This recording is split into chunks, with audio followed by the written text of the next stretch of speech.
Hello, my name is Debbie Anderson, and I'm here today to help you heal on your recovery path from narcissistic abuse with education, science, and spirituality. So today I'm here to talk about what it feels like to be in a relationship with someone who is a narcissist. So for years I had no idea that I was in an abusive relationship. I mean, none. I later discovered that virtually no one had any idea initially that they're even in a narcissistic relationship. So like most people, I thought that narcissists were those people who loved themselves, had overinflated egos, were self-absorbed, but this is not the complete truth. And it's actually far from what a narcissist really is. So I knew something was very wrong, but I thought it was something I was doing or not doing in my relationship with my narcissistic partner. I would spend hours each day trying to figure out what was wrong with my relationship or me. I read many self-help books on how women were different from men, how men thought differently than women, how men and women behave differently, or what symptoms men had if they were depressed.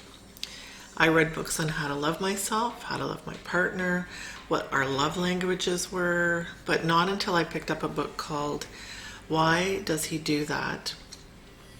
By Lundy Bancroft did I begin to open my eyes to the possibility that he was the problem and his anger and controlling behavior were in fact abusive.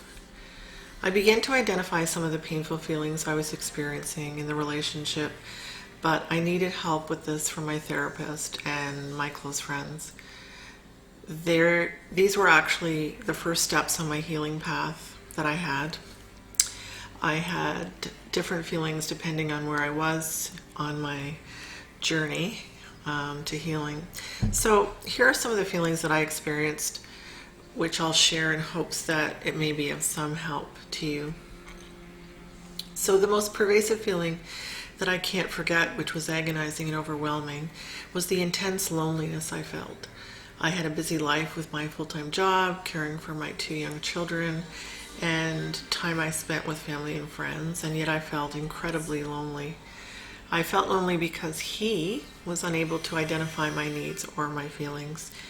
He not only lacked empathy, but he could fake emotions quite well, and he was like a chameleon.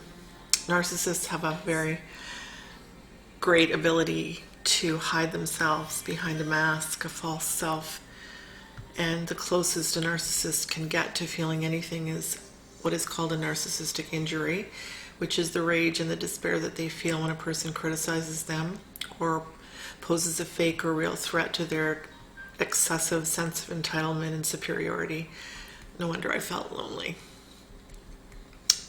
I began to feel not quite good enough or worthy, like there was something really wrong with me. And these feelings all started when I was in a relationship with my narcissistic partner. No doubt it was from this abuse and the abuse that I suffered during the relationship. The cruel remarks, which I initially questioned whether he meant to be cruel or not, I turned into a completely different person who resembled nothing like I once was. I began to believe the portrait that he painted of me, that I was crazy or overly sensitive, or I had lost my sense of humor, was in fact real.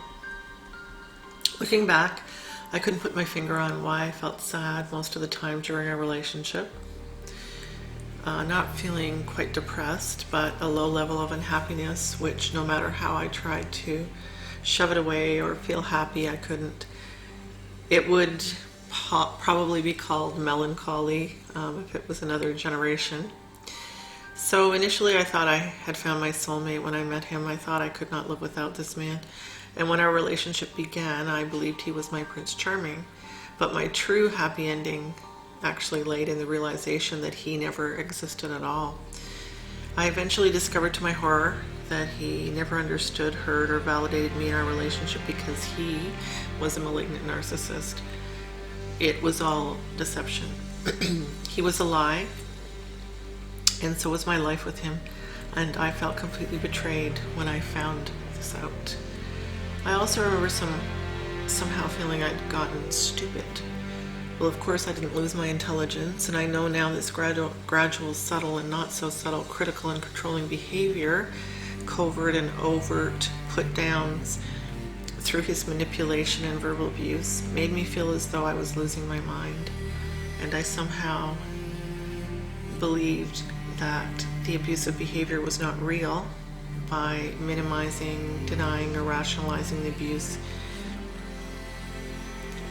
This is called gaslighting, and this is what he did to me.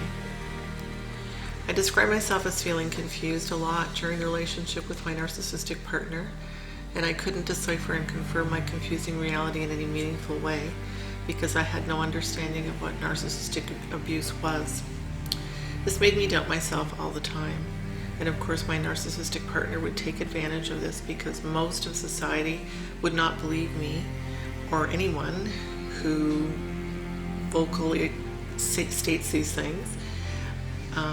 They don't have any idea, most people in society, what covert violence even looks like. At some point, my self-doubt was replaced by anger, and when I figured out that I had been used and groomed and brainwashed,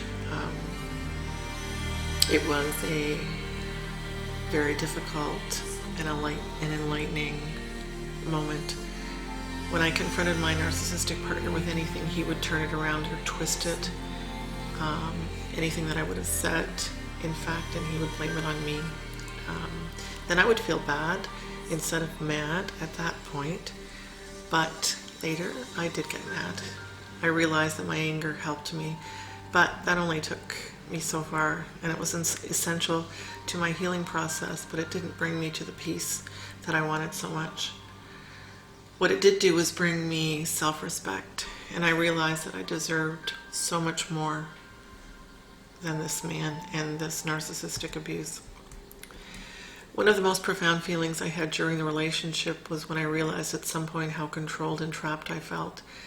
Not in the beginning during the love bombing phase, but later when he began to use his abusive tactics to devalue me. I was not aware of what he was doing for years. He would plant the seeds in a subtle way in my mind that actually led me to my own feelings of poor self-worth and not feeling enough, and all the other negative feelings that I experienced due to what he told me. These might come as a joke or said in a way that was not obviously abusive, but of course they definitely were. Doubts were cultivated that I had never had before. What I would describe as manufactured insecurities that were not present before the relationship. So, if any of this sounds familiar to you, you might be in an abusive relationship, or perhaps you were discarded already and it's over, but you're still not really over it and you're reeling from its effects. You may have always felt like you don't belong anywhere or you don't fit in, and you might believe that something is wrong with you, but there isn't anything wrong with you. You might have grown up with an abusive parent, which makes you much more susceptible to being a target for abusive relationships as an adult. This makes you feel like you're always on the lookout for something or someone to rescue you from the intense pain. The pain alone makes you an easy target for your perpetrator. In this case, myself. I was certainly a target for my narcissistic partner. These deep core wounds of feeling not enough, feeling unworthy, and defective were feelings I had because of the relationship period that I was in with my narcissistic partner. Many women who are adult children of narcissists find themselves in situations where their traumas are recreated, their friendships and business relationships, which bear an uncanny resemblance to a narcissistic parent. They might feel they are being held captive by their self-sabotage, their self-destruction, the constant dysfunction and chaos throughout their adult lives without knowing why. And many of us have suffered chronic bullying, which reinforces and cements the faulty programming and the beliefs that you or I might have learned as children. However, in my case, I am an empath, and this was how my partner was able to target me. Empaths have many qualities that the narcissists do not have, and this was why he was drawn to me. Most of my healing journey has consisted of finding a way back to wholeness after this toxic relationship. I felt fragmented and broken after my relationship with him. The healing to recover my true self was accomplished by me doing inner work on many levels, including my body and my subconscious mind.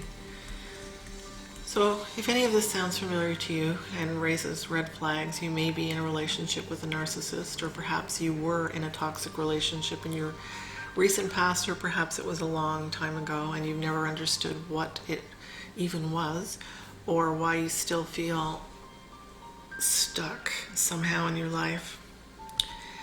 If you would like more information, please visit me at Debbie Anderson, DebbieAnderson.com, where you can find lots of information and resources.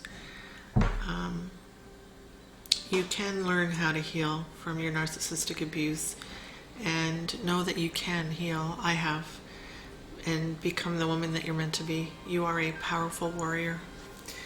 Hopefully this will be of some use and service to you. And until next time, please take care.